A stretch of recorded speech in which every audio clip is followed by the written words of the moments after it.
የተጠበሰ ፍሬ ክፍል 2። አውሮፕላኑም ልክ እንደተባለው እኩለ ሰዓት በኋላ ለኖህ ምስራች ለመናገር ወጣ። በዚያው ቀልጣ ከመቅረቷ በፊት ቅጠል ይዛ እንደመጣችበት እንደ አንዷ ቀን እርግብ በዚህ በኩል መጣ ሳይባል አቋርጦ መጥቶ አረፈ። ወዲያውኑ በአካል በምድር ከቆዩ የበራሪው ባልደረቦች ጥቂቶቹ የመውረጃውን መሰላል አንከባለው ወስደው በበሩ ላይ ሰኩት። የአውሮፕላኑ በር ቀጥሎ ተከፈተ። የወይዘሮ በላይነሽም ልብ በዚህ ጊዜ በጣም መምታት ጀመረ። በበሩም መጀመሪያ አስተናጋጇ ብቅ አለች። እሷም የለበሰችው ጨርቅ ቀለሙ አረንጓዴ ሲሆን ስፌቱ ጉርድ ቀሚስና ኮት የሆነ ነበር። ከልብሷም ጋር አንድ አይነት ቀለም የሆነ መለዮ ራሷ ላይ በሰያፍ ደፍታ ነበር። እሷም በትከሻዋ ጠልቆ በሽንጧ ላይ የረገበውን ቦርሳ በግራ እጇ ደግፋ የአሳቢነቷን ተግባር ለተመልካቾች ለመግለጽ አንገቷን ወጣ አድርጋ መሰላሉ መደረጉን በማየትና ውጪውን ግራና ቀኝ በመመልከት ተመልሳ ገባች። አውሮፕላኑም ወዲያውኑ ሙያውን በበሩ ማውጋት ጀመረ። አንድ ጠና ያሉ መካከለኛ ሰውዬ ጥቁር ግልብጥ ባርኔጣ በራሳቸው ላይ የደፉ ለባርኔጣው ተስማሚ የሆነ ጥቁር ሱፍ ካፖርት በጊዜው ምክንያት ሳይሆን ስለ ጤናቸው የደረቡ መጀመሪያ ብቅ አሉ። ሰውየውም ያሳዩት ግርማ ከተራ ሰው የሚገኝ አልነበረም። አንድ ብዙ አደራ ያመላለሱ የመንግስት ባለስልጣን ለመሆናቸው ሁኔታቸው ከዚያም በላይ ደግሞ ቦርሳቸው ይገልጽ ነበር። ሊቀበሏቸው መጥተው አሁን ወደ ሰውየው በኩል ሲሄዱ የሚታዩት ሰዎች እንደ እሳቸው እንደ እንግዳው ያለ አየር የነፈሰባቸው ይመስሉ ነበር። እሳቸውንም ተከትሎ አንድ ልጅ ነገር ሰውዬ ከአውሮፕላኑ ወጣ። ከሱም ቀጥሎ አንዲት ሴት ፈረንጅ፣ አንድ ወንድ ልጅና አንዲት ሴት ልጅ ከፊት ያስቀደመች ባሏን ከኋላ አስከትላ መሰላሉን ወረደች። ወይዘሮ በላይነሽም ይህንን ሁሉ አተኩራ ትመለከት ነበር። ሆኖም ከዚህ በኋላ ብዙ ሳይቆይ ደግሞ የእሷ ዓይን እንደዚሁ ከቅዠት የሚያርፍበት ሰዓት መጣ። ቀጥሎ አንዲት ሴት ልጅ፣ ሁለት ወንዶች ልጆች ከኋላ የተከተሏት በበሩ ብቅ አለች። ልጅቷም ሸንቀጥ ያለች ደልዳላ ከታች ወጣጣ ተረከዝ ባለው ጫማ እግሮቿ የተጫሙ ከወገቧም እስከ ባቷ መሄዱ ቀርቶ ተፈጋፈጉ ይል በሚመስል አጣብቂ ጉርድ የተያዘ ሲሆን ከሱ በላይ ደግሞ ደረቷ በነጭ ሐር ሸሚዝ ውስጡን ተጠብቆ ከላይ በጉርድ ቀሚስ መልኩ በሆነ ኮት የደመቀ ነበር። የወይዘሮ በላይነሽም ዓይኖች በዚህችው ልጅ ላይ ተንቀዋለሉ። አሁን ልጅቷ ልጇ ሮማን ነበረች። መንበረም ለይታ ፈንድቃ እንጣጥ እያለች እናቷን ያቻት እማ ያቻት አለቻት። ወይዘሮ በላይነሽም በዘበት ድምፅ ልጇን መልሳ አዎ ያቻት አለቻት። የወይዘሮ በላይነሽ ዓይን የተሰቀጠጠበት ከዚህ ከልብሱ ሁኔታ ሌላ ገና ብዙ ነገር ነበረ። ልጅቷ ከንፈሮቿ በከንፈር ቀለም ተደልዘው ነበር። ፊቷ ደግሞ ሻሽ አስራ ወፍጮ ቤት እንደወለደች ሴት ከፀጉሯ ላይ አይታይ እንጂ ፓውደር በሚሉት በፊት ዱቄት ተደምድሞ ዱቄት የተነፋበት ሳይሆን አንዳንድ ስፍራ ላይ ቃ ያለ የስንዴ ቂጣ ይመስል ነበር። አረጋግጧም ስትሄድ የነበረው አብሯት ያደገው ቀርቶ ያሁኑ መፈናጠር ቢጤ ሆኖ ነበር። ወይዘሮ በላይነሽም ይህንን ሁሉ እንዳየች ክፉኛ ኮምሽሽ አለች። በሆዷም ሮማን እንዴት ብለሽ አደረግሽ ትል ጀመር። ወርዳም አረማመዷ ሁሉ ደግሞ ሌላ ሆኖ ዜማ ጨምሮ እንዳየችው ቶሎ ጠቅሳ ጠርታት ሰው ልብ ብሎ ሳያያት ትንሽ እንኳ ብትለውጠው በማለት በሹክሹክታ ሮማን ብላ ጠራቻት። ሰዎችም ከግራና ከቀኝ የወይዘሮ በላይነሽን ጥሪዋን ሰምተው ገልመጥ እያሉ እሷን ተጠሪዋን አዩት። ሮማን ግን ገልመጥ እንኳ ሳትል በአዲስ ሳቅ በአዲስ ፈገግታ ተውረገረግ ነበር። ወይዘሮ በላይነሽም በህፍረት አሻወ መሰለች። እንዲህም የሚል ሐሳብ በጆሮዋ ላይ ወዲያውኑ ጮህባት። ምን ማለትሽ ነው? ምን ራስሽን ትጠይቂያለሽ? 8 ዓመት እኮ ነው ከሄደች። በድሮ በሬ ማን ያረሳይተሻል? እግዚአብሔርን ባትፈራ እስከ አንቺ እንኳን ልትረሳሽ ትችል ነበር ይላት ጀመር። ሮማንንም የተከተሏት ሁለት ወንዶች አንዱ ረዘም ያለ ደረተ ሰፊ፣ አንዱ ደግሞ አጠር ብሎ ሰውነቱ ሙሉ ነበር። ሁለቱም ጥቁር ሱፍ ኮትና ቦላሌ ሱሪ ከነቅጥያቸው አስተባብረው የለበሱ ነበሩ። ሶስቱም ሻንጣቸውን በቀኝ እጃቸው ካፖርታቸውን በግራ እጃቸው ይዘው መንገዳቸውን እንዳመሩ ከትምህርት ሚኒስቴር ታዞ ሊቀበላቸው የመጣው ወጣት በዚህ ጊዜ ወደ እነሱ ዘንድ ሄዶ ተዋወቃቸው። ሶስቱም ወዲያውኑ ሻንጣቸውን መሬት ላይ አብረው ልጁን ተራ በተራ እጁን ጨበጡት። እሱም በሰላምታ ከሶስቱም ጋር በሚገባ ከተመላለሰ በኋላ ወደ ሮማን ዞር ብሎ እናቷ እዚያ መኖራቸውን ነገራት። ወደ ቆሙበት ስፍራ ደግሞ ጠቆማት። እሷም ካፖርቱን በመሬት ላይ ባለው ሻንጣ ላይ አኑራ እየተወረገረገች ወደ እናቷ ዘንድ ሄደች። ወይዘሮ በላይነሽም እዚያው ባለችበት ስፍራ ቁማ ጠበቀቻት። እሷም በዚህ ጊዜ የሰሞኑ ህልሟ ሁሉ ከላይዋ ላይ ግፍፍ ብሎ በልጇ ሁኔታ ክፉኛ አፍራ ኩምሽሽ ብላ ነበር። ይሁን እንጂ ይህንኑ ስቃይ ለማንም አውጥታ ሳታሳይ ልጇ ጠጋ እንዳለቻት እንደ ነገሯ አንገቷን ይዛ ሳመቻት። ቀጥሎም መንበረና አየለ ተራ በተራ እየቀረቡ ሳሟት። ከዚህ በኋላ ምንም ያህል ቆመው ሳይጠያየቁ ከትምህርት ሚኒስቴር ሊቀበላቸው ታዞ የመጣው ልጅ የእሷን ካፖርትና ሻንጣ ይዞ ከሁለቱ ወንዶች ጋር እናትና ልጆቹ ዘንድ መጡ። ሁሉንም መኪናውን ወዳቆመበት ስፍራ መራቸው። ወይዘሮ በላይነሽም ልጄን በአውቶቡስ ይጃ ትወጣለሁ ብላ አቅዳ የነበረችው ሴትዮ የልጇን ይዞታ እንዳየች አለመቻሏን አውቃ ከነሱ ጋር ልትሄድ ልጆቿን ይዛ መኪናው ውስጥ ገባች። መኪናውም ተነስቶ መሄድ እንደጀመረ ሶስቱ እንግዶች ደግሞ በአዲስ ቋንቋቸው ማውራት ጀመሩ። You know, it seems to have changed a bit. This was the technical school, see? His Imperial Majesty Titar. This is Churchill Road. It is not Ministry of Defense, Ministry of Interior. I presume it is that somehow Ministry of Commerce and Industry. ይባባሉ ጀመር። መኪናውም የቸርችል ጎዳና ቀበት ወጥቶ ከላይ ወደ ታች ሲወርድ የመጀመሪያ የሚሆነውን የትራፊክ መብራት አጠገብ ታጥፎ ትንሽ ልፍ እንዳለ ደግሞ ወደ ግራ ዙሮ በኦሜዳድ ሆስፒታል ፊት ለፊት የምትገኘው ትንሽ አቋራጭ አቀበት ወጥቶ ሲኒማ ኢትዮጵያ ጀርባ እንደደረሰ ደግሞ ወደ ቀኝ ታጥፎ ወደ ቴጌ ሆቴል አመራ። በዚህ ጊዜ ደግሞ የምታወራው ሮማን ነበረች። I think mother intends to take me home. I don't know how I can stand it. You know all those of physics, you have to kiss this and you have to kiss that. All old rigid man and woman. And as far as it diet goes, my God, you'll be just stupid. I wonder dear, how I can't get along ትል ጀመር። መኪናውን የሚነዳው ልጅ ይህንን ንግግር ሁሉ ይሰማ ነበርና መኪናውንም በሆቴሉ አጥር ግቢ አስገብቶ እንዳቆመና ሁሉም እንደወረዱ ልጁ ወይዘሮ በላይነሽን ወደ ጎን ወስዶ እሜቴ ልጆ እዚህ ብታርፍ የምትወድ ይመስለኛል። ስለዚህ አላት። እንዴት ልጄ የእናቷ ቤት ምን ሆኖ አለች። እሱም በብዙ ይቅርታ ወደ ልጇ ተመልክቶ እሱማ ምን ይሆናል እሜቴ ብቻ አላት። ወይዘሮ በላይነሽም እንደገሰጹት ሕፃን ክው ብላ ማመሳከር እንደያዘ ሰው አንድ ጊዜ ከልጁ ወደ ልጇ ከዚያም በኋላ ከልጇ ወደ ልጁ ካየች በኋላ እንባዋ ቀሮ እጆቿን ለልጁ ለማሳየት ሁለቱን ከፊቱ ዘርግታ ልጄ ቤቱን ወር ሙሉ ታጠቄ ቆሜ አጽድቼዋለሁ እየውጭን ይሄ ውሃ የቋጠረው ይሄ የተሰነጠቀው ለሷው ሰሞኑን ደፋ ስል ነው። በክፍሏ ውስጥ አዲስ ፍራሽ አስገብቼ አሰናድቼላታለሁ። ሬዲዮና የራስጌ መብራት ሁሉ አለ። ከሆቴሉ ልጄ ሙት ምንም አያንስ። ምግብም ቢሆን ደግሞ እኔ እናቷ ብዙ አውቃለሁ። እሷም ራሷ እጅን ታውቋለች። ያስፈልጋትን ሁሉ በንጹህ ሰራላታለሁ።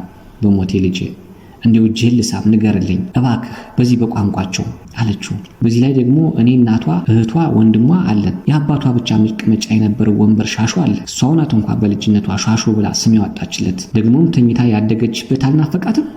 እስቲ እባክህ ልጄ ልድፈርህና ንገርልኝ አለችው። ልጁ ለወይዘሮ በላይነሽ ክፉኛ አዘነላት። እሱም እንባው ወዲያውኑ አይኑ ላይ መጥቶ ቀረረ። ነገር ግን እሱም ደግሞ በሐሳቡ ጨርሶ ወደ ወይዘሮ በላይነሽ በኩል መሆኑን በገሃድ ቢገልጽ የወይዘሮ በላይነሽ አያያዝ የሚጠነክር መሆኑን ስላወቀ ሁኔታውን እንደምንም ለማቃለል ፈልጎ እሜቴ እኔ ምን ብዬ ነግራታለሁ? እንደዚህ አይነቱ ምክር እሷው ከኔ መረዳት የምትሻ አይደለም። እንኳን ይህንና ሌላ ነገር ልታመዛዝን የተማረች ልጅ ነች። መሄድ ካልፈለገች ባጭሩ መሄድ ባትፈልግ ነው ማለት ነው። እርስዎ ደግሞ አምባጓሮ እንዲያነሱ አያስፈልግም። ትልቅ ነውር ነው። ደግሞም እሷን መንግስት እዚህ ቢያስቀምጣት 1 ወር ቢበዛ 1 ወር ከ15 ቀን ነው። ከዚያ በኋላ የት ትሄድ መሰሎ? እርስዎ ዘንድ ነው የምትመጣው። ልጁ ይህንን ብሏት ሲያበቃ እንግዶቹን ይዞ ወደ ሆቴል ውስጥ ገባ። ወይዘሮ በላይነሽም ዳግመኛ ወደ ልጇ ዞር ሳትል አንጅቷ ቁምጥ ብሎ አይኖቿ በእንባ ሞልተው ብራው ቀን ጨልሞባት እምነቷ ተስፋዋ ተራግፎ ለብቻዋ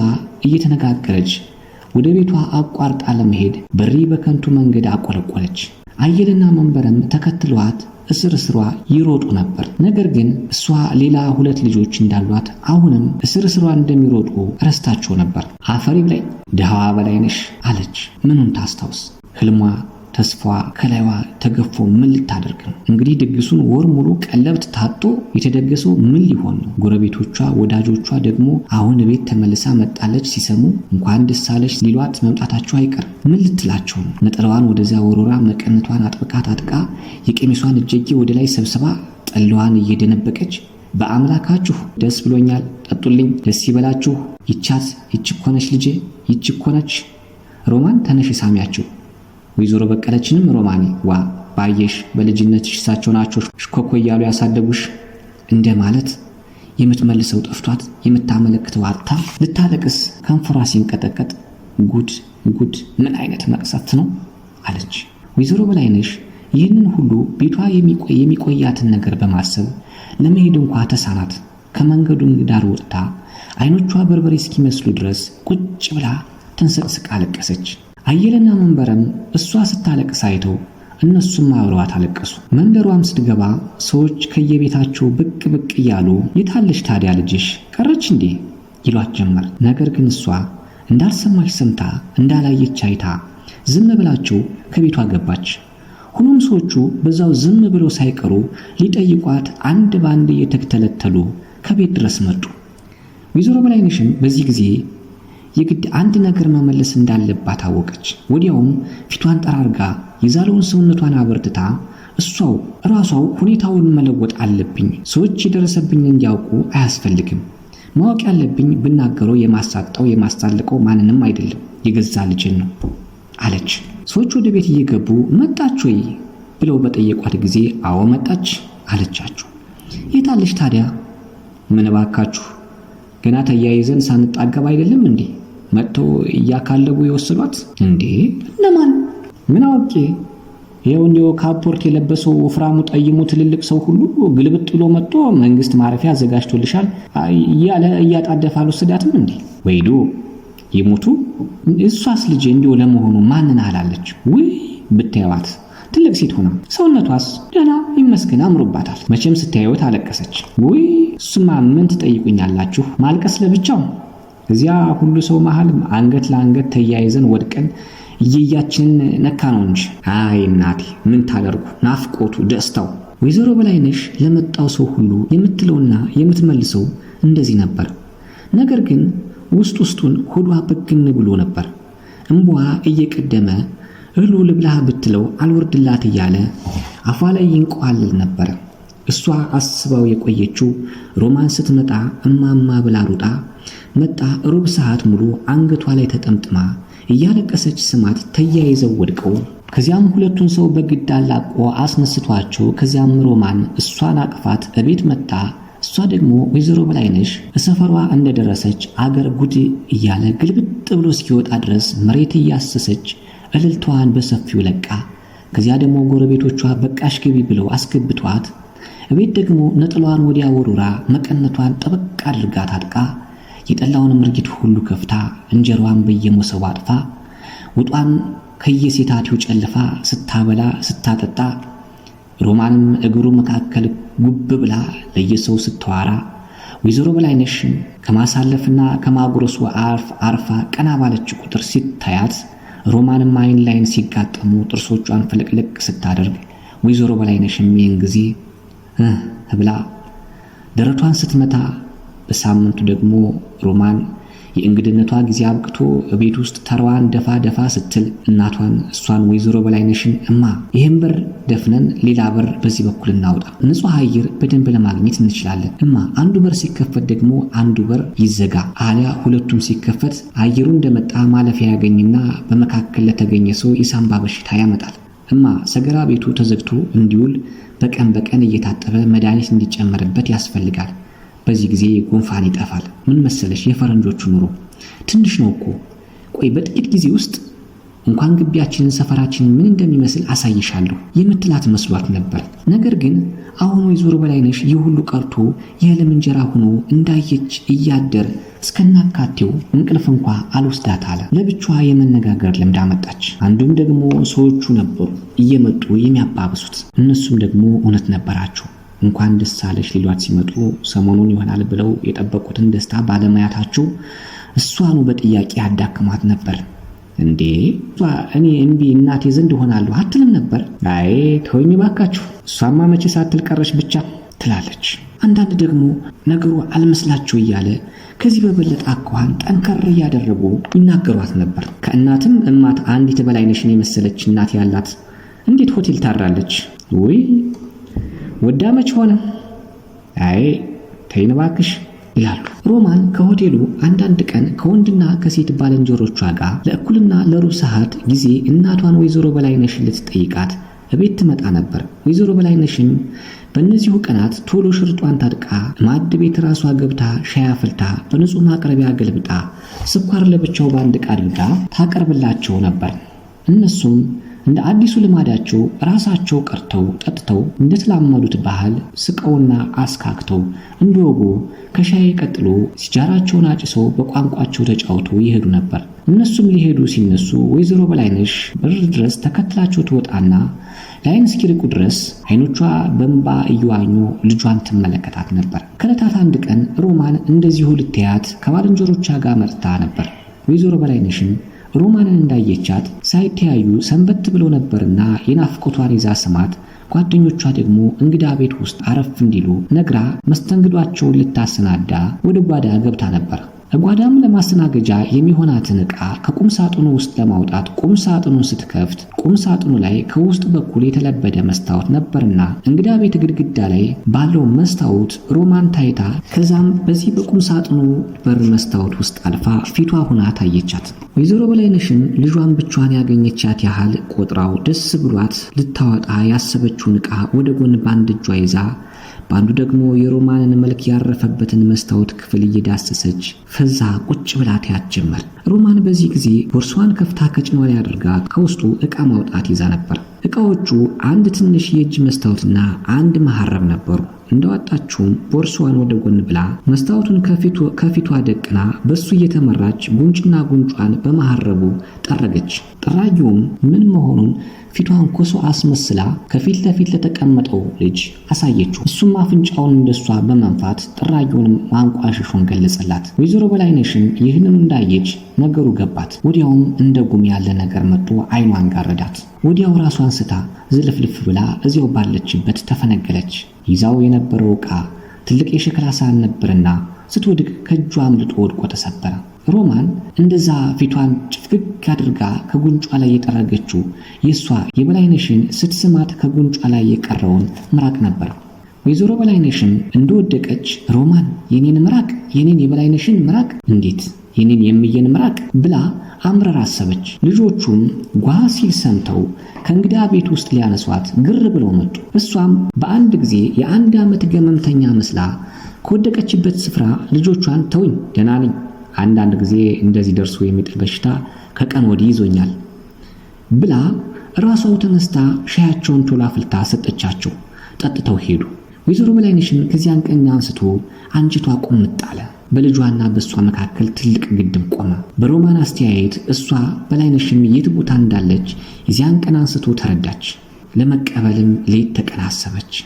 ተምራ ያልተማረች ባዶ ነቀላ መሆኗን ልትነግራት ቆረጠች።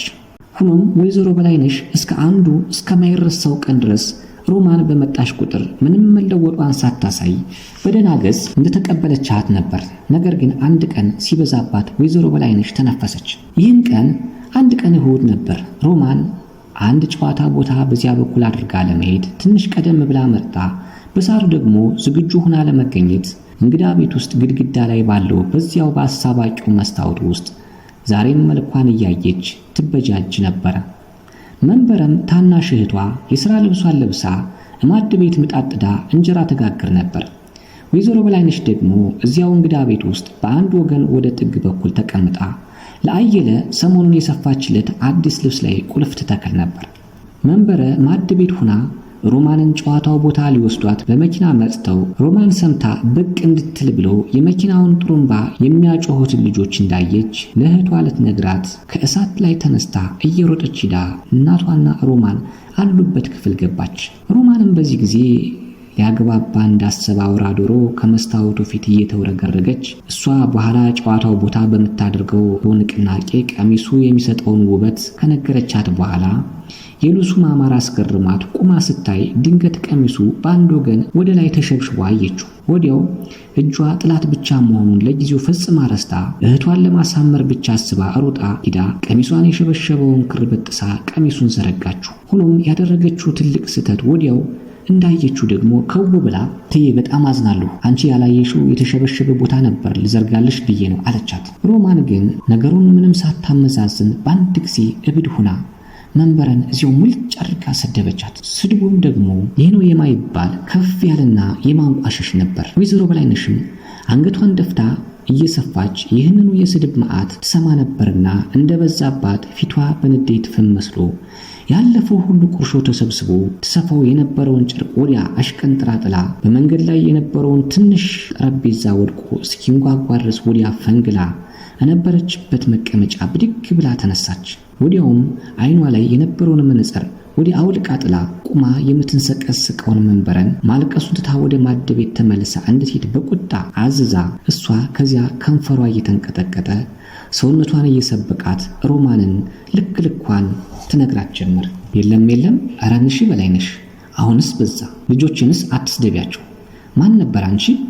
እኔ ነኝ መሰለኝ ይህንን ልዩነት በመካከላችሁ የፈጠርኩት። እነሱም እንዳንቺው ሊማሩ ይችሉ ነበር። በአባታቸው ገንዘብ ወኪሎቹ ከግራ ከቀኝ ሲቆነጥሩብኝ ውርጭ ጠራራ ሳልል ተሯሮጬ ሰብስቤ አንጀቴን አስሬ ከነሱ ከልጆቼ ከገልቶቹ ጉሮሮ ከአየለ ወተት ቆርጬ ነው የተማርሽበት። ልጆቼ ቢፈልጉ ነገ ጠዋት አፍንጫያን ሰንገው የአባታችንን ገንዘብ አምጪ ሊሉኝ ይችላሉ። ነገር ግን ልጆቼ አይወጣቸው አይሉም።